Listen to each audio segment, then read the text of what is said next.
Women's fashion changed drastically between the 1900s and the 1920s.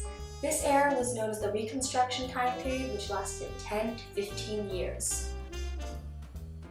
Vanity Fair says, hemlines rise and fall. Men wear makeup, and then they don't. And then they do it again.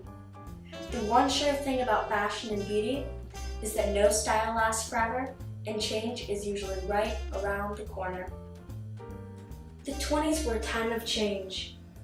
Women in Europe were flabbergasted at the short dresses and the loose fit of garments in America.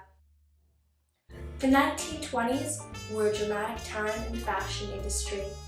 Women were becoming more and more independent. They were given the right to vote. They were starting to show more skin and drink in public.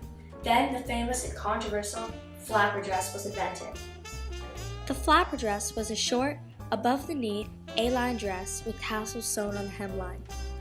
Along with the dress, girls wore headbands around their head with a feather sticking up. On different occasions, these headpieces would drape over the head covered in beads of many colors. The flapper's image consisted of drastic to some shocking changes in women's clothing and hair. Nearly every article of clothing was trimmed down and lightened in order to make movement easier. The beauty business got started almost as soon as European colonists came face to face with a wide range of ideas. Flapper girls wore large amounts of eye makeup, mainly eyeliner and eyeshadow to show boldness. They also colored in their eyebrows, used lipstick, and applied mass amounts of blush, but that was about it. Shoes changed in the new era. Instead of flat soles, the heel was raised 2 inches. Suddenly, weekends were spent less and less at church and more out dancing. In 1920, the movie The Flapper introduced the topic well.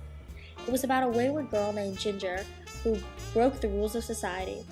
Claire Bow wasn't the first flapper on screen, but she was certainly a role model for young women of the era. She didn't play by the rules, and the tabloids fought her for years about her sexual escapades with the biggest movie stars of the time. The Reconstruction era. This era is so important for women because it's when they started being independent, making their own decisions, and becoming their own people. It was very uncommon for a girl or woman to act and dress in such a way that drew attention to herself.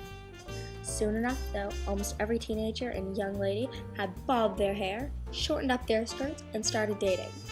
Buying property and cars was just around the corner.